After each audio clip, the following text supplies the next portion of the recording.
हे guys, good morning, Radhe Radhe. कैसे हैं आप सब? आई होप आप लोग बहुत अच्छे होंगे और आप सभी का मेरे न्यू ब्लॉग में बहुत बहुत स्वागत है। तो अभी हो रहा है सुबह का टाइम और मैं आ गई सीधा अपना। अभी जो हर हाउस वाइफ का एक ही काम होता है, सुबह डस्टिंग क्लीनिंग करना।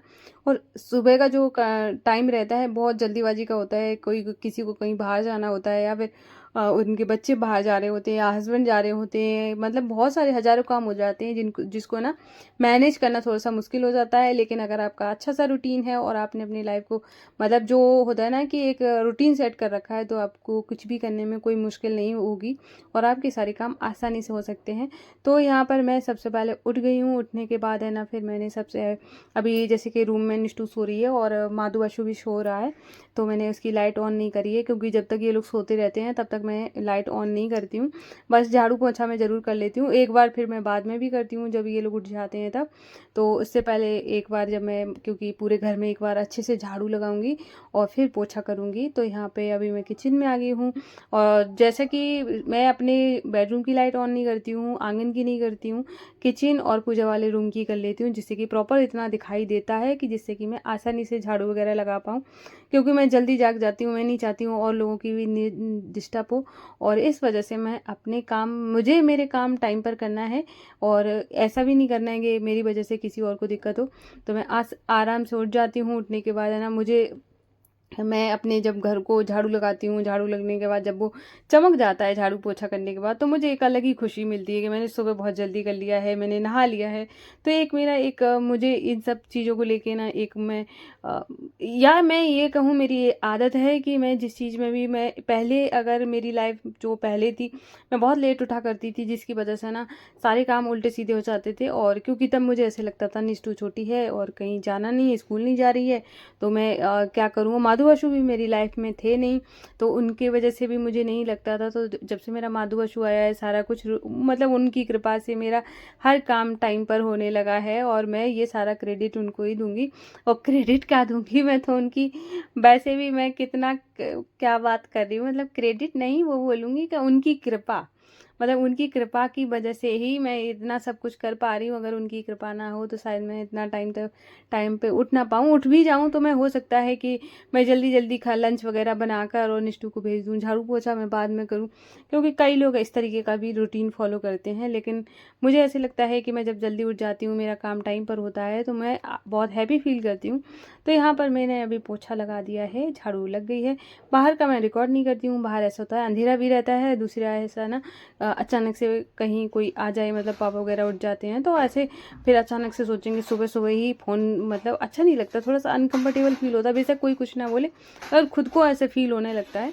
तो यहाँ पर अभी मैं नहा कर आ गई हूँ और ये जो बर्तन वगैरह होते हैं ये मैंने रात को ही धुल दिए थे। बाल्टी वगैरह भी सब धुली हुई रखी है। अब बस पूजा के बर्तन मैंने अभी रख लिए हैं और बाल्टी मैंने भर ली थी। उसके बाद माधु अशु को स्नान कराया।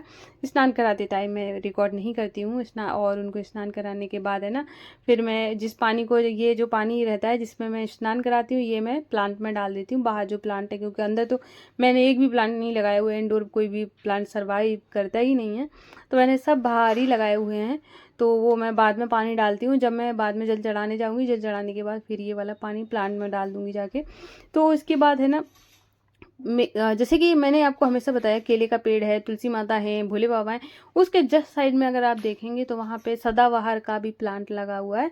और कनेर, वो उसका होता है ना, किसका बोलते हैं, जो रेड कलर का होता है, मैं भूल गई हूँ गुड़हल, गुड़हल का भी लगा हुआ है प्लॉट पे, जो नीचे प्लॉट है ना सामने वाले में, वहाँ पर लगा हुआ है। और तो वहाँ पे पानी वगैरह डाल देती हूँ मैं। उसके बाद फिर मैंने माधु अशु का श्रृंगार कर दिया था। उसके बाद अभी मैं सारे भगवान जी को चंदन लगाऊंगी। और आप थोड़ा सा मेरे साइड में देख सकते हैं, अभी भी थोड़ा सा अंधेरा है, इतना उजाला नहीं हुआ है। और अभी मैंने निष्ठू को भी जगाया नहीं है, तो मैं बाद में जगाऊंगी अपना सारा काम ख़त्म करने के बाद। तो यहाँ पर है ना, मैंने अभी सबको मतलब चंदन वगैरह लगाया, भोग लगाया, और अब मैं करूँगी आरती। और जो आरती करने के बाद एक अलग ही सुकून मिलता है, बहुत अच्छा फील होता है।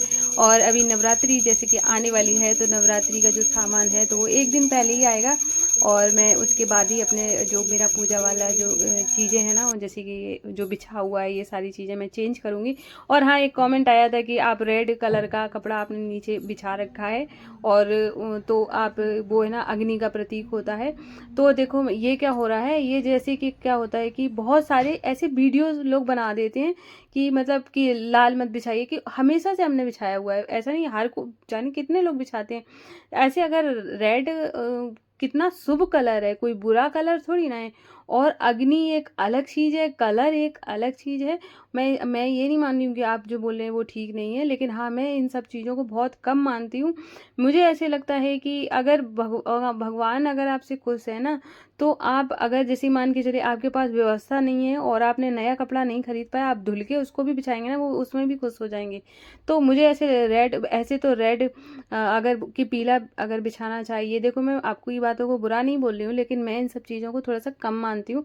मुझे ऐसे लगता है कि जो होता है ना, प्यार और भक्ति सबसे बड़ी है, उससे बड़ा कुछ है ही नहीं। और मतलब ऐसा काम मत करो जिससे कि उनको मतलब कष्ट ना हो। अब जैसे कि अग्नि का प्रतीक है, और अगर देखा जाए तो पीला बिछाने के बाद, पीला भी तो सूर्य का प्रतीक हो गया, पीला है, उसके बाद पास में पहुंचोगे तो लाल है। तो ऐसे करके ना हम ऐसे देखने लगे ना, और ये सब चीज़ें सोशल मीडिया की वजह से ही फैलती हैं कि अभी मैंने एक रिसेंट में एक वीडियो देखा था कि जो लोग भी लड्डू गोपाल जी को सेवा करते हैं, तो आप मान लीजिए कि आपके घर में प्रेत रह रहा है। तो मतलब कैसी बात है, लोग कर सकते हैं, मैंने खुद से सुना है और इतना गुस्सा आया मुझे। तो देखो क्या होता है कि सबसे अच्छा है ना कि थोड़ा सा हम अपनी तरफ से सोच लें कि ये कलर है, और कलर तो देखो कितना शुभ कलर है जो पूजा पाठ में चलता है, तो वो कैसे भी खराब नहीं हो सकता। और अग्नि अग्नि एक अलग चीज़ है और एक कपड़ा अलग चीज़ है। तो बस मैं इन सब चीज़ों को नहीं मानती हूँ। और मुझे लगता है, और आप लोग में से प्लीज़ कमेंट करना कि आप लोगों ने भी बिछा रखा है और आप लोग मानते हैं कि नहीं मानते। देखो सबका अपना अपना तरीका होता है पूजा करने का या फिर मानने का। मैं बहुत सारी चीज़ें हैं ना बहुत कम मानती हूँ। मैं जैसे कुछ आ रहा होता है ना, स्क्रॉल कर देती हूँ। मुझे जैसे लगता है कि जिसकी बातें मुझे सुननी चाहिए और माननी चाहिए, और मुझे लगता है कि वाकई में सही है, तो ही मैं मानती हूँ। मैं अदरवाइज़ मैं नहीं मानती हूँ। मुझे है ना वो चीज़ें मतलब इफ़ेक्ट नहीं करती हैं, चाहे कोई बता रहा हो।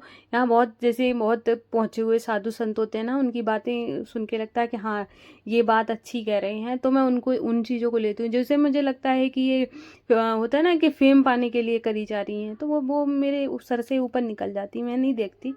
तो इस वजह से। और अभी जैसे माता रानी के नवरात्रि आने वाले हैं, और हम अभी जो माता की चौकी पे जो कपड़ा बिछाते हैं वो रेड ही होता है। तो रेड कलर पे ही माता विराजमान करी जाती हैं, तो इसका मतलब हम अग्नि पर उनको विराजमान करें नहीं। कलर है, और माता को तो रेड कलर कितना पसंद है। इस तरीके से अगर हम देखें कि तो उनको तो रेड चुनरी चढ़ाई जाती है। अगर हर चीज़ अगर हम देख लेना, तो कहीं ना कहीं वो चीज़ गलत ही साबित हो जाएगी। क्योंकि अगर देखो कपड़े हम उनको पहनाते हैं, लाल लहंगा चुनरी होती है, अग्नि का प्रतीक हो, तो वो तो मतलब हमने उनको ऊपर अग्नि ही डाल दी है। तो ये चीज़ें गलत हैं, और थोड़ा सा मुझे लगता है हर किसी को है ना थोड़ा कम ये सारी चीज़ें माननी चाहिए। और देखो फिर मैं बोल सकती हूँ, और वो आप मानना ना मानना आपके ऊपर है। तो मैं नहीं मानती हूँ। तो अभी जैसे कि मैंने चाय वगैरह सब पी ली है और सब कुछ हो गया है, और मैं यहाँ पे सबसे पहले मैं बना रही हूँ भोग। तो भोग में आज मैं बना रही हूँ भिंडी, जो कि मेरी बहुत ज़्यादा फेवरेट है। और मैं बिना प्याज की भिंडी बनाती हूँ, और तो क्योंकि मैं खा लेती हूँ, स्पाइसी थोड़ी सी बना लेती हूँ, और थोड़ा सा उसमें बाद में लेमन भी डाल देती हूँ, तो बहुत ज़्यादा टेस्टी बनती है। तो यहाँ पर मैं अभी रोटियाँ बनाऊँगी, और जो उसके बाद है ना फिर निष्ठू के लिए आलू की सब्जी, और उसके बाद है ना मतलब आलू की सब्जी बनाऊंगी। और रोटी तो बनी ही रही है, क्योंकि वो भिंडी कभी तो बहुत ज़्यादा पसंद करती है, कभी नहीं करती है, तो मैं उसके लिए बाद में बनाऊंगी। और दूध वगैरह मैंने सब कुछ दे दिया है, और आज जैसे कि छुट्टी वाला दिन है, तो ज़्यादा कोई जल्दबाजी वाला काम नहीं है। तो सबसे पहले मैं माधु अशु को खिला दूंगी, दूध तो मैंने दे ही दिया है, बाद में थोड़े से आलू बना लूँगी। तो ऐसे हम मेरा सुबह का ऐसा रूटीन रहता है। और ये वाला कमेंट आया था 2-3 दिन पहले, और मैंने उनको बोल दिया था कि मैं आंसर करूँगी। तो अभी आपको मैं टाइटल डाल के मैं दिखा दूँगी, तो उसी से आप समझ जाना कि मैंने आपका मतलब वीडियो देख लिया है, आपका कमेंट का आंसर कर दिया है। तो अभी माधु असू के लिए मैंने ले लिया है भोग, और अभी मैं प्रेम भाव से भूख लगाऊंगी और इस ब्लॉग को यहीं पे एंड करूंगी। अगर आपको पसंद आया हो तो प्लीज़ वीडियो को लाइक करना, शेयर करना, कमेंट करना। फिर मिलेंगे। राधे राधे, जय श्री कृष्णा।